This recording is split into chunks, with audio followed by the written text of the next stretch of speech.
Good evening, one and all, and welcome to Unity of Vancouver. And it's our pleasure to welcome you to this evening's class, which is The Divine Matrix, based on the best-selling book by Gregg Braden. It's a pleasure to see you all here this evening. And as always, our facilitator for this Wednesday class is the Reverend Bob Trask. So if you would, please join me in welcoming, and let me just unmute him, Reverend Bob Trask. Thank you, and welcome, my friends. Okay, so let's start off the evening, if we can, with a meditation. Let's go into a real quiet place and just close our eyes. And you know the drill, breathing in through your nose, out through your mouth, just being quiet and letting yourself fall away and drift away. So as each time you exhale, feel yourself drifting, drifting, drifting, drifting, drifting out of your body, out of your mind, out of this tiresome and hectic reality into peace, total peace.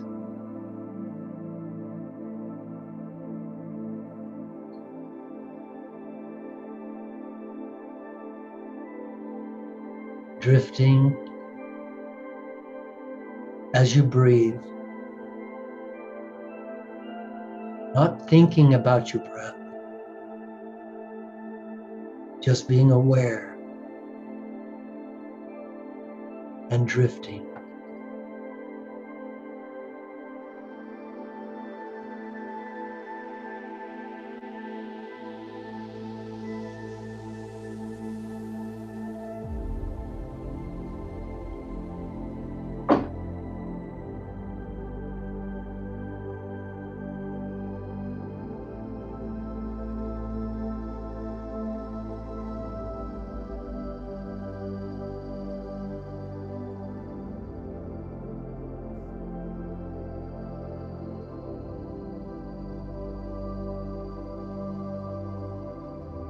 And as you're drifting, can you be aware of your heart, of the beautiful, glowing, golden light in your heart?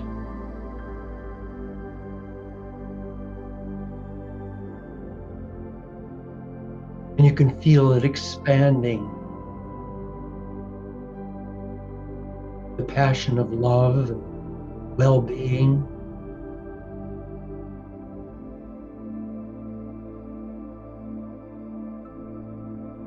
Beautiful light, the grace of the universe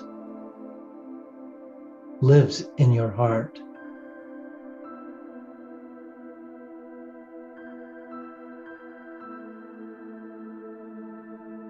Can you allow that grace, that golden light, that divine energy to reach out from your heart and fill your entire body, from the tips of your toes to the tips of your fingers to the top of your head, every cell, every one of your 50 trillion cells, so that your whole body is filled with grace and with love.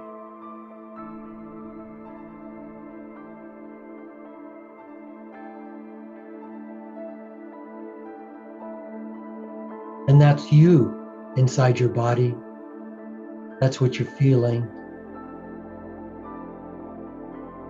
That energy, that beautiful divine grace, that's you. That's the eternal you.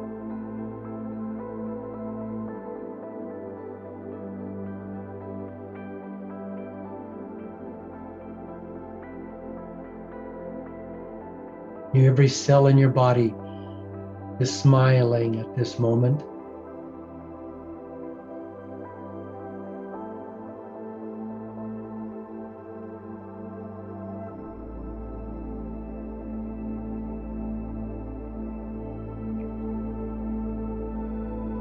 And can you allow that aura, that grace, that radiant light to reach outside of your body until it's like 2 inches around your body, 2 inches outside of your skin, all around your body.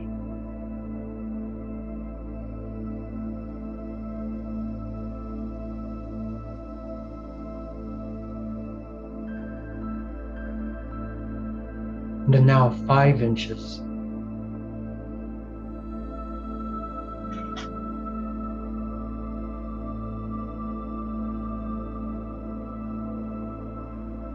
"12 inches,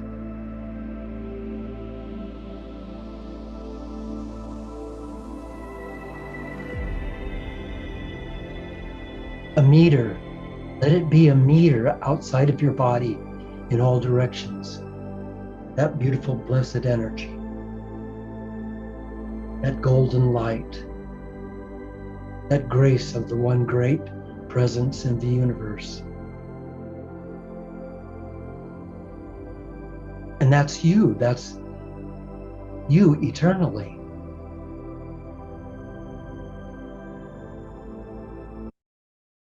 Can you let it go out and completely fill the room that you're in?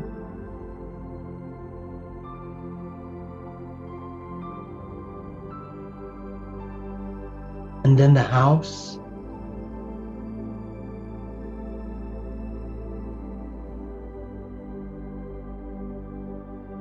And then all of Vancouver. Yes, it's all inside of you. And now the planet,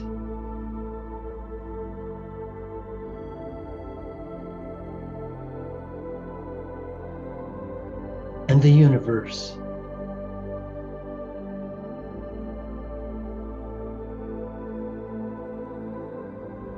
You are in all places, in all time.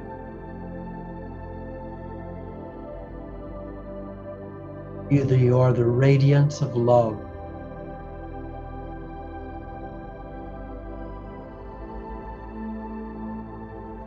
you are grace, you are truth.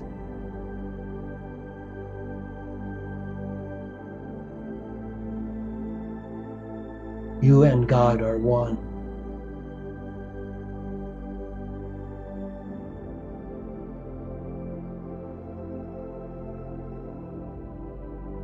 If you will just be in this place now, throughout the entire universe,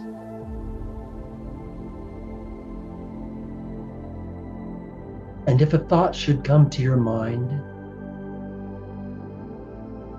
don't fight it, just let it drift away. Don't stay focused on it, just let it drift on past as though it were a cloud in a bright blue sky, being gently blown away by the wind.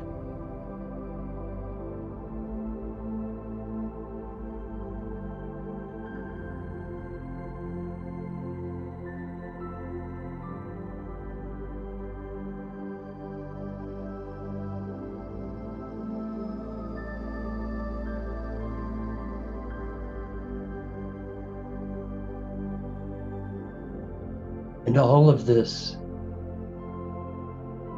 is coming from one place, your heart.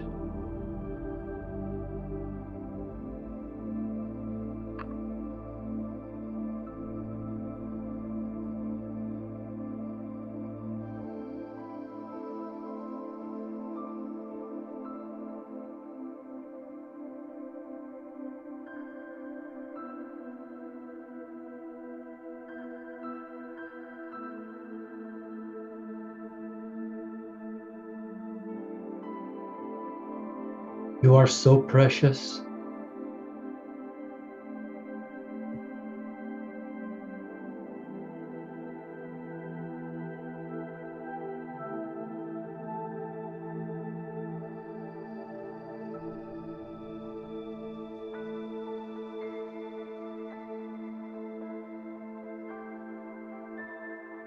You are safe.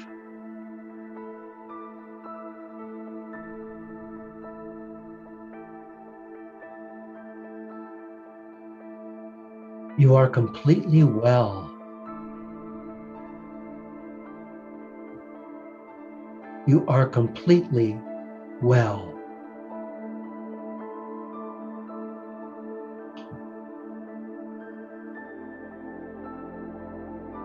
You have been completely forgiven.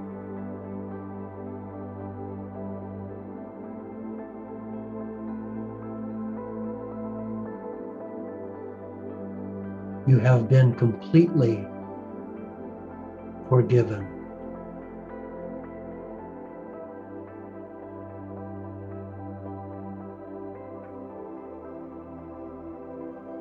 You are loved.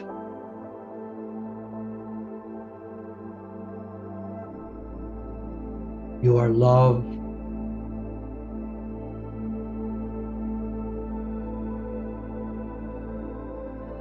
You are joy.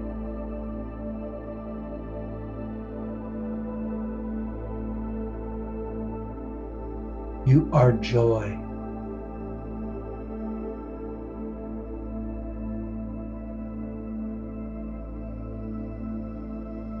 And you are peace.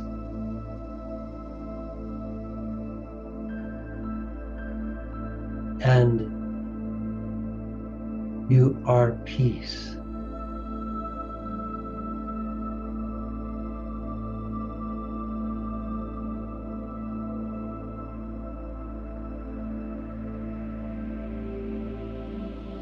In 60 seconds, you will hear the music fade away.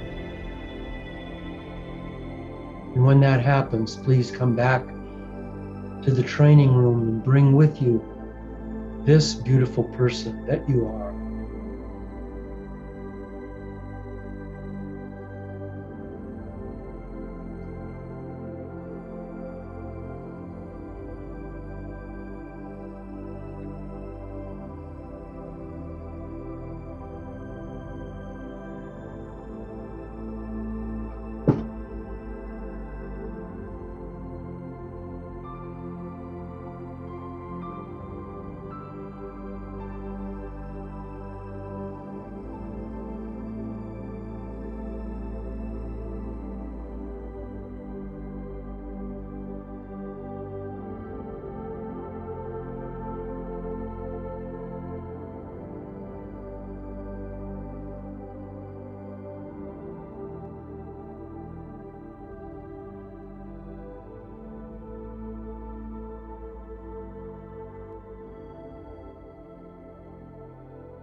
Welcome back. I'm so happy that you're here with me this evening. Boy, we've got a lot to talk about. This chapter that I read here, I've done this class before and I've read this chapter before, but I read it again today and I got so much more out of it. It's just an incredible reading. And you know, it occurred to me that, are you highlighting me, Randy? Yeah, you're spotlighted, Bob. Okay, I don't see that, but that's okay. What I realized today is that, and I've thought this before, and I've seen this before, is that we know things without understanding them. We may not understand something, but we know it. You know, for instance, that the sky's blue, but how many of us understand all the mechanisms and the science of the sky being blue? So we know things without understanding them. And in this chapter, we're being challenged to see things and realize them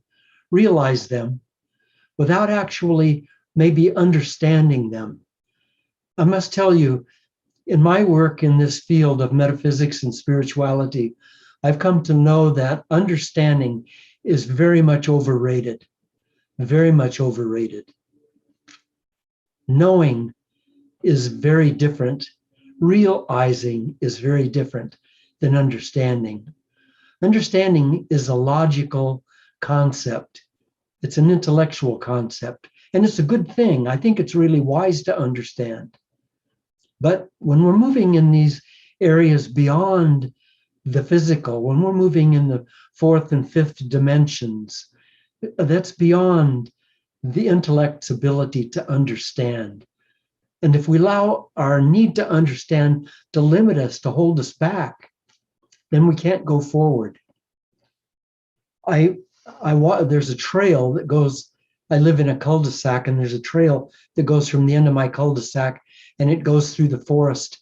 And I have been a long distance speed walker, so usually I walk pretty fast. But the other day I was walking, I decided I wouldn't walk fast. I decided I would just stroll the whole distance. And I found two areas. I came into a glade where the sun was shining down through young trees, maybe 40 or 50 feet tall, and their soft green leaves shimmering in the sun. And there was a stream below, and the sun was shimmering in the stream, and it just took my breath away. And as I stood looking at that, I realized that there was no way that I knew I would say it. I knew that I would be in this class and that I would say this to you. And I thought to myself, I wish that there would be a way that I could fully explain that. I wish there would be a way that I could fully demonstrate what that did for me. But I knew that I couldn't, because once again, that's understanding. And I continued along the path. And then I noticed after a while that I was looking down. I was looking at the trail in front of me.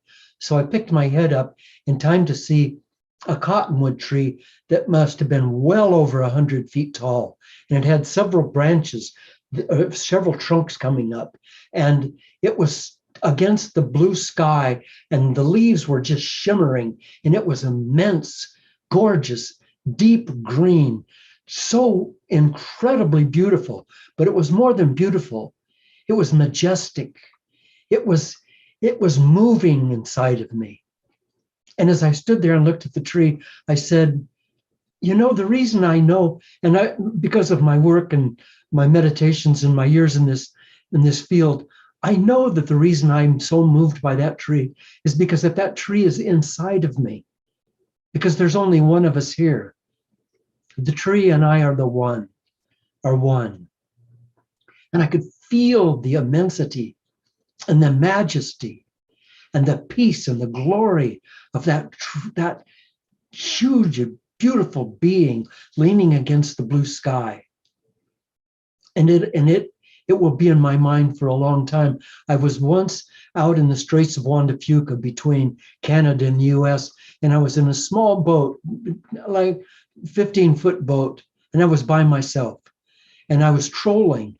And the waves were really big waves, but they weren't violent waves. They were just huge undulating swells. And when I'd be in the bottom, all I could see on both sides was water. And when I'd be in the top, I could see forever. And I was just going up and down in these swells. And I thought to myself, those swells are going on all the time. And after I go home tonight and I'm in my bed, these swells will still be here. I can depend on these swells. I can depend on the magnificent energy of this Pacific Ocean and of the Straits of Juan de Fuca and of those marvelous swells rolling in.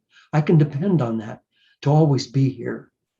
You can depend on nature because nature is God. You can depend on nature. You can depend on the blue of the sky. You can depend on the snow and the rain. You can depend on who you are as them, in them. as one with them. And you know, one of the things that we learned in this chapter is that we are holograms. We are holograms. And I'm going to kind of talk around that hologram idea for a minute. But Einstein said, and you might have remembered this from his work with relativity and his theory of relativity, that nothing moves faster than the speed of light. And I wouldn't say he's wrong.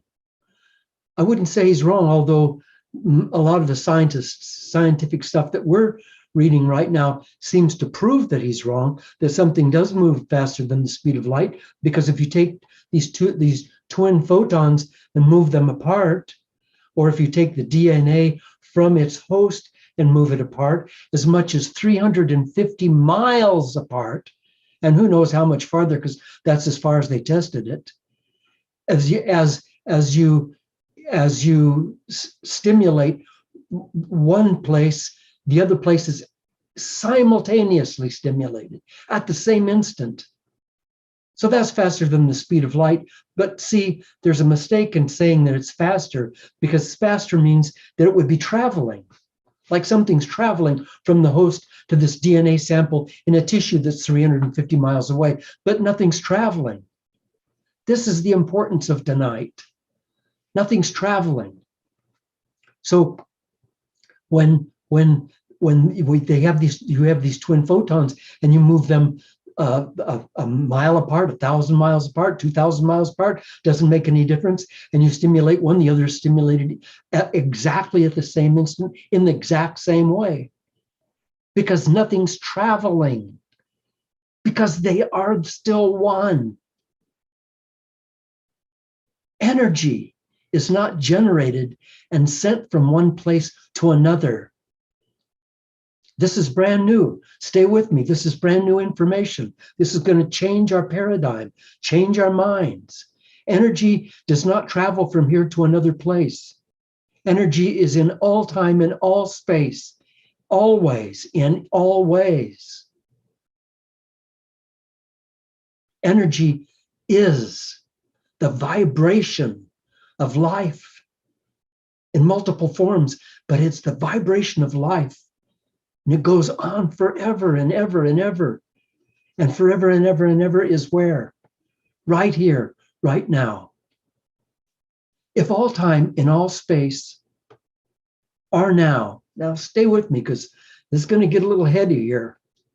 If all time and all space are right now, and I'm insisting that they are,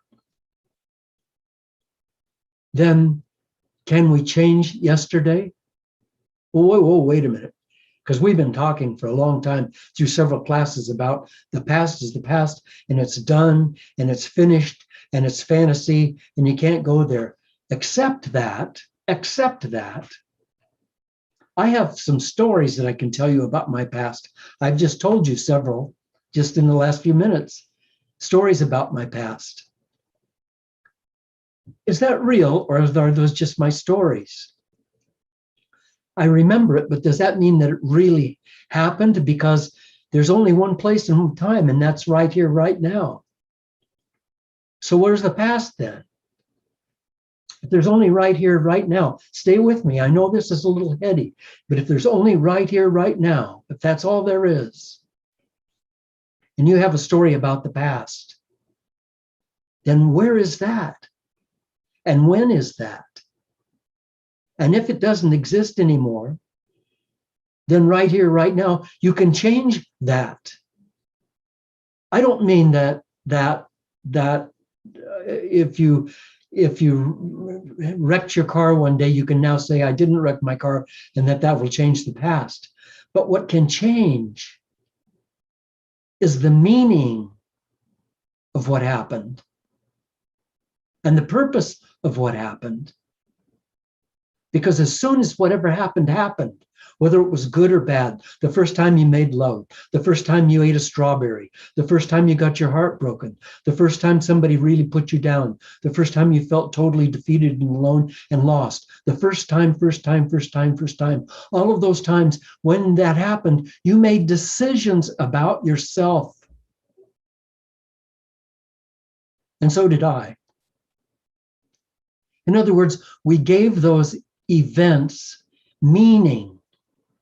We gave them purpose. They didn't have any meaning before that. They had no meaning at all. They had zero meaning. They had zero purpose. They have meaning and purpose now because you've given them meaning and purpose. What would happen if you were to change the meaning and change the purpose? I'd like to just open this up for sharing. I'd like to hear what happened for you during this last week. I'd like to hear what happened for you in reading this chapter. And I'd like to know how what we're talking about tonight is affecting you. Hi, Melba. Hi, Bob and everyone. First of all, I want to just say I've been really enjoying the book. It surprised me how much I enjoyed it because I was resistant to getting into it for some reason. Anyway, the first thing I want to say is that I won't be here next Wednesday because I'm going to Toronto to see my family for 3 weeks. So I'll be on an airplane at this time next week. Good for you. What I want to share is it happened in the past, many, many years ago. But as I was reading in chapter 4 about the woman with the tumor, that isn't about me, but how those 6 people affected the diminishment, her tumor disappeared. Okay, so I'm just going to share this. Many of you have heard this story. You've heard this, Randy. And about my son, David, when he was 14, he wanted a dirt bike. And I said, no, you can't. You're too young. He said, well, what if I earn it myself? Well, thinking he would never do that and never be able to. Sure. Well, he did. So he's on this dirt bike and I get a call from the police and said, Mrs. Burns, you better come. Your son has had an accident. So I go to the park where he was and the ambulance was there.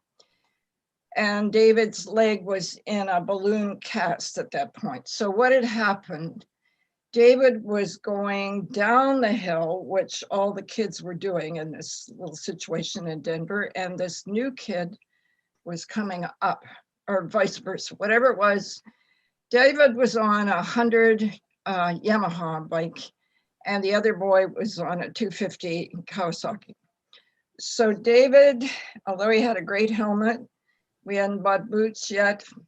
So as David's going up, I guess it was, and the other guy's coming down, David's left leg got caught in the boy's pedal and it was ripping it off. It was only hanging on by the Achilles tendon.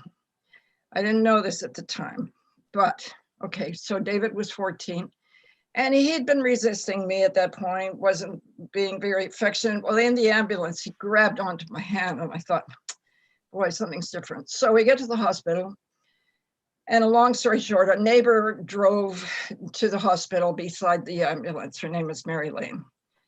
Bless her heart. So 5-hour wait for David. They cleaned up his leg and they were all filled with pebbles and it was just hanging there. And the doctor, a very, fresh doctor, good looking dude, came out and said, Mrs. Burns, I want you to sign here to amputate your son's leg.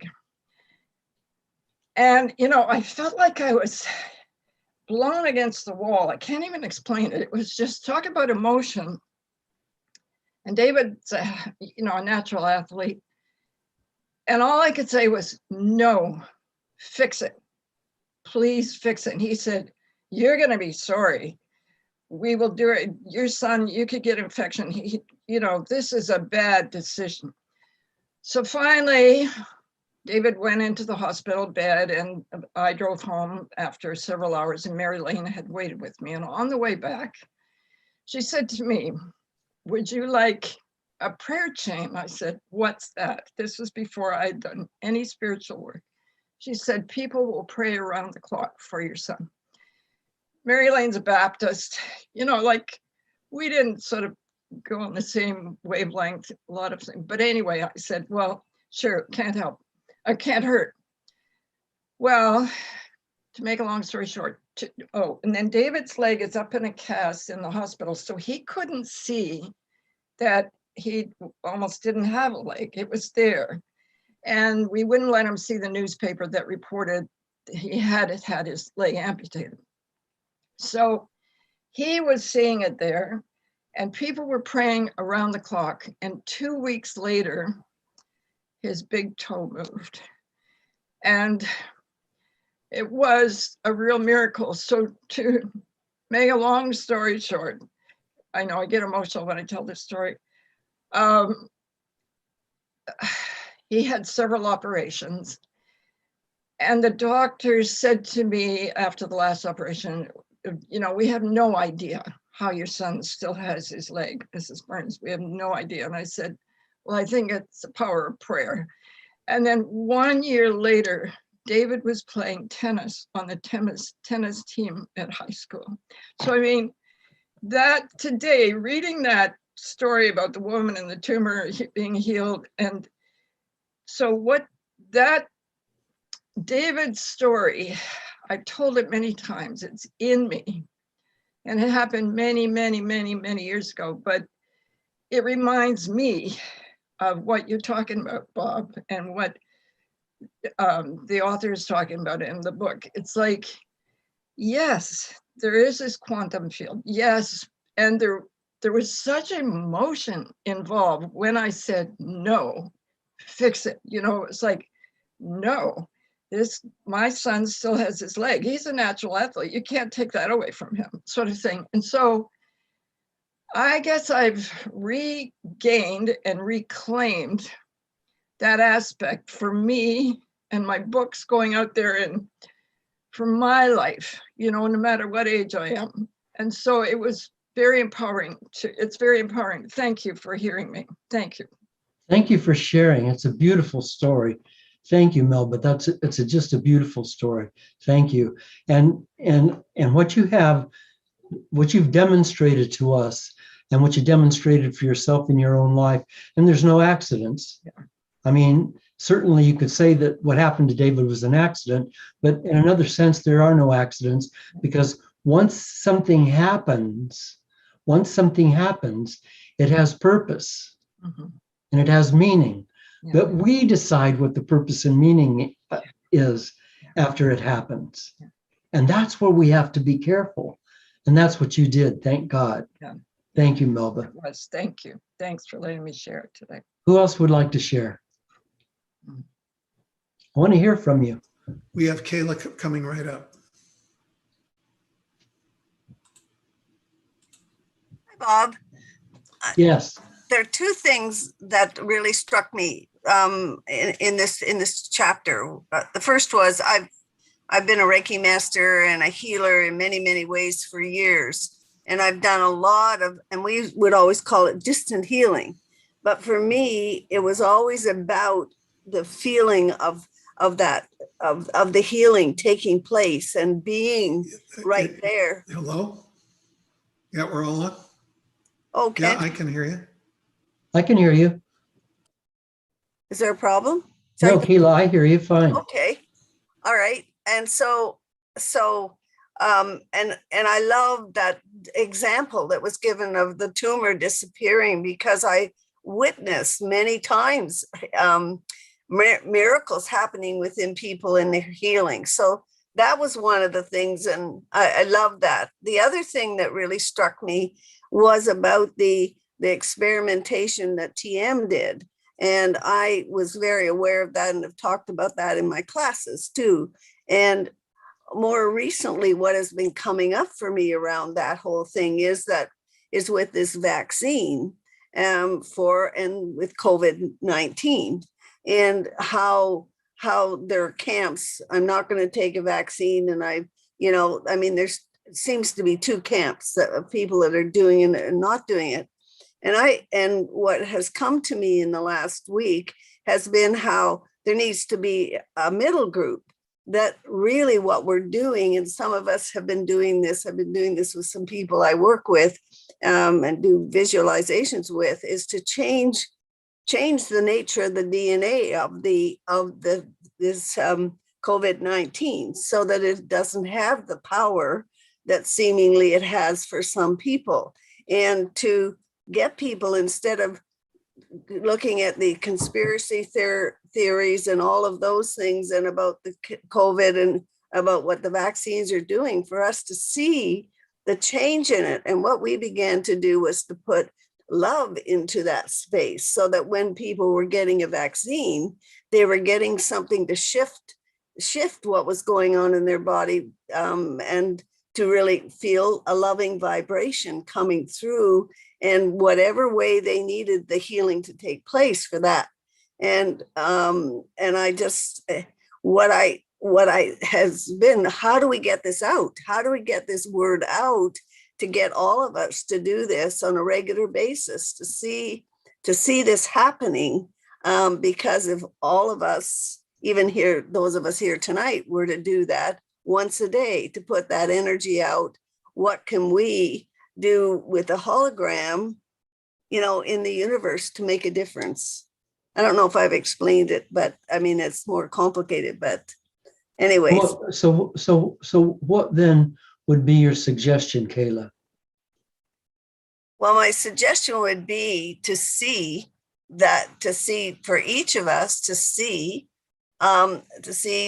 just love with every needle, with everything, with with even the vaccine, or that's the vaccine, but to see the energy of the DNA changing for COVID-19, because there may be something else coming down the road. So if we just see all of this from a perspective of love, of that, see it being done to heal, that we can then, heal within our bodies, just like you did in the meditation tonight, to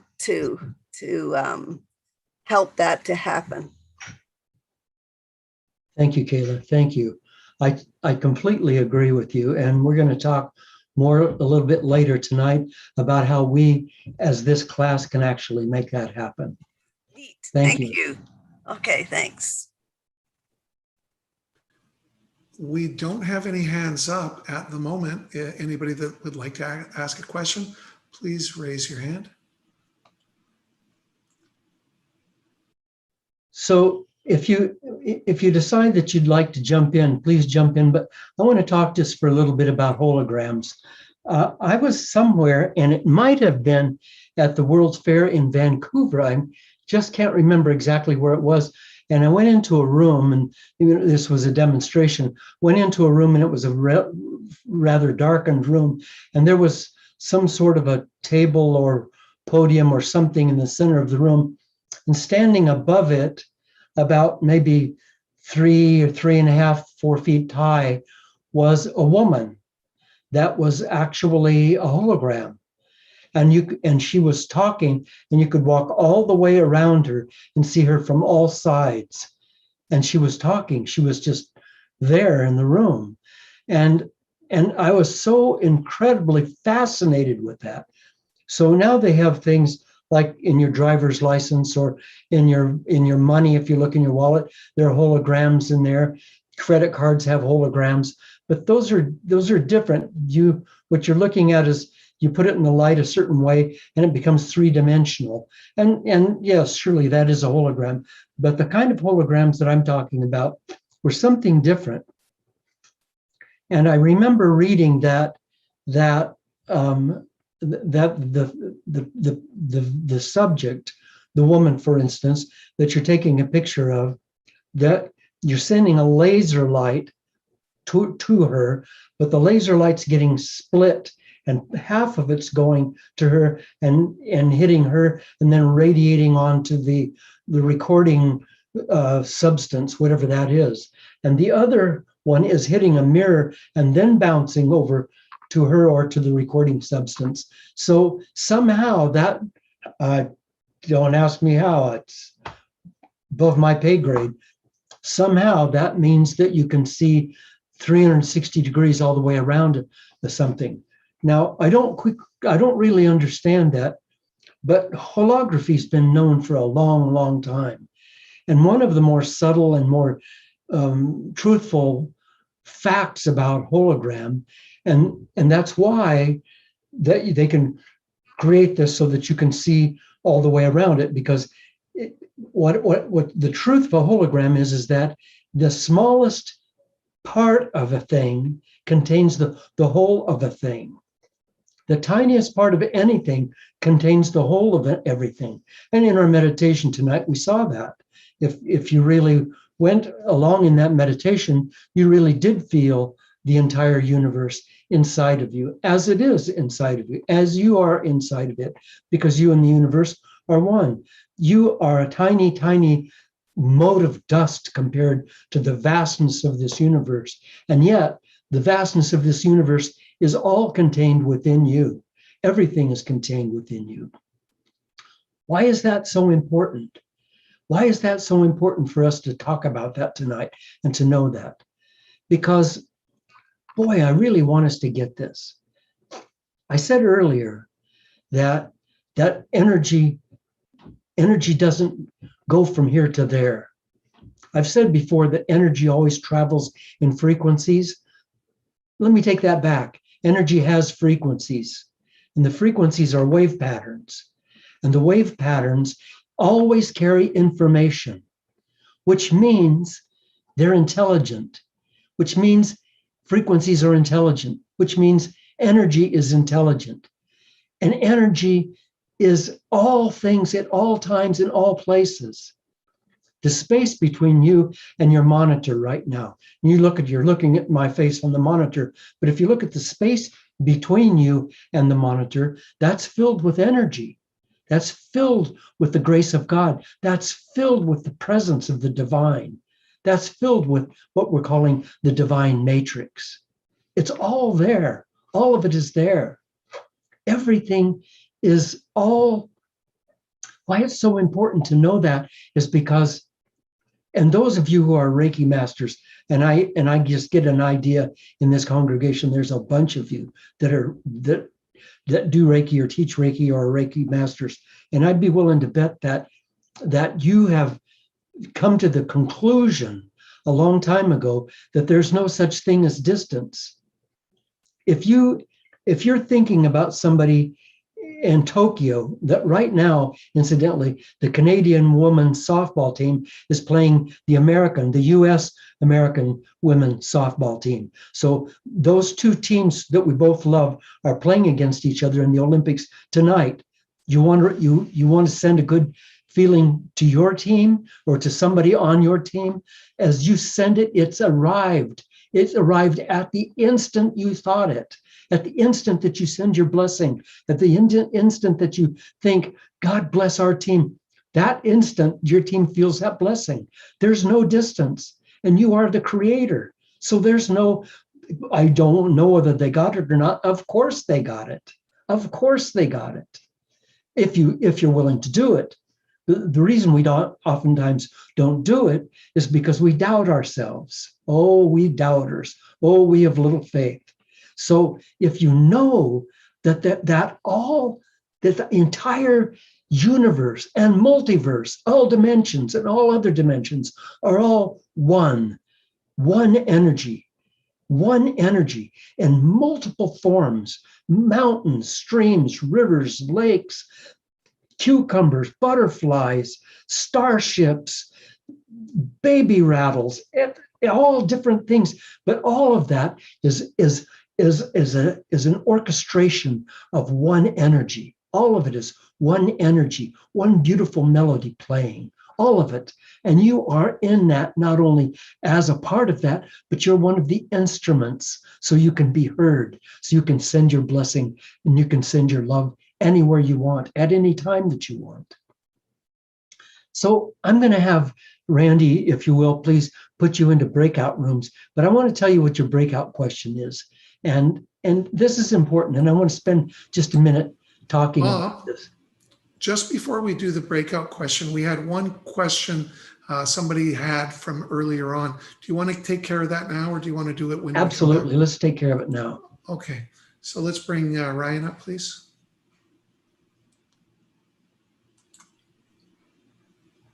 Yeah, I'll do it. There we go. Oh, hello. Hi, Bob. Hi, Ryan. Hi. Good to see you. Yes. I was away on a holiday for a little while, so I missed last week. Welcome but- home.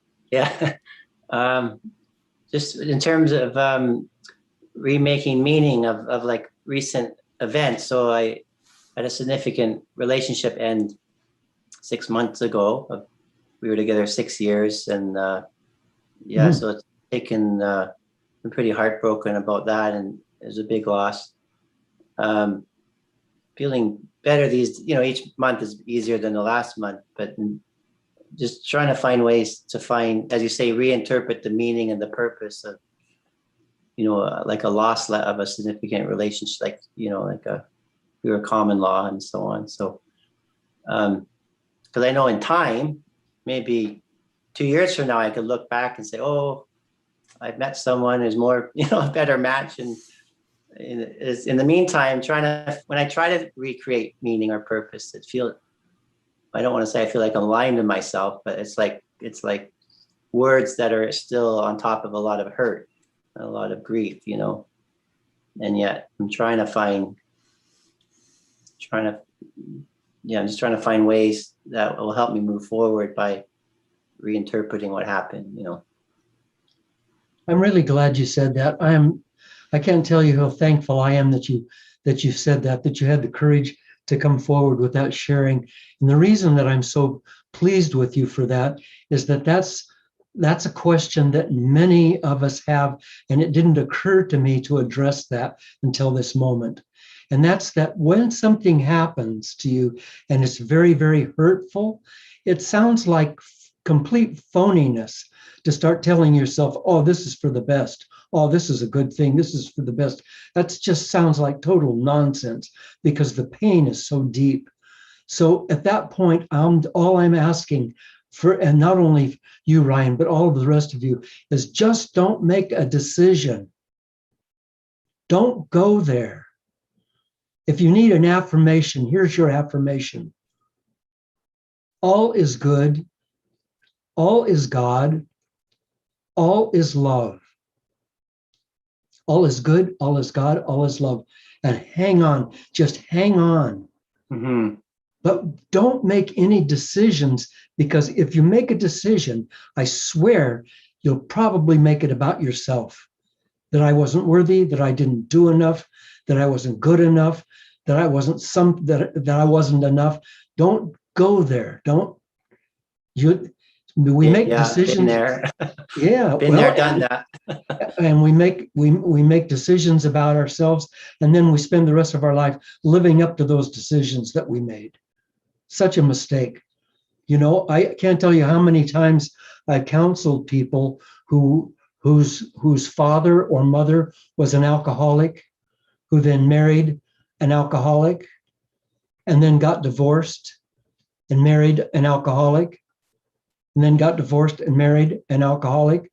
I can't tell you how many times that's happened. Why? Because when the first time that dad was a drunk or mom was a drunk, this person started making decisions about themselves. This is who I am. This is what I deserve. Don't make those decisions too early. Just do all is good, all is God, all is love. I am good, I am God, I am love. I so appreciate you, Ryan. Thank you. Thank you. 5, 10, 15, 20. Randy, we'll go to some time between 10 and 15 minutes after in the breakout rooms, if that'll work for you. And for those of you who are still listening now, the breakout question is, how does my story of the past lock in its meanings? This is a really provocative question. This is a toughie. You don't let this slide by. You can trust the people in your breakout room. We are all sworn, and if we're not, let's do right now, be sworn to confidentiality. Your story will not go beyond your breakout room. Whoever hears that's your story, it'll stop there. But I want you to actually say aloud how your story of the past locks its meanings in for you. Not the past, not what happened in the past, but your story that you keep telling yourself about what happened, the story you keep telling yourself about what it means and about what its purpose is. How does your story of the past lock in its meanings?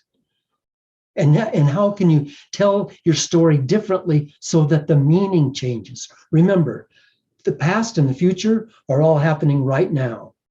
So right now, you can change the past by changing the meaning and the purpose of what happened. How does my story of the past lock in its meanings to my life? How does my story of the past lock in its meanings to my life? And how can I tell my story in a different way so that it has a different meaning or a different purpose? I want you to look at the tragedies. Those are the ones you really blame yourself for. Look at the tragedies. How does my story of the past lock its meanings into my life?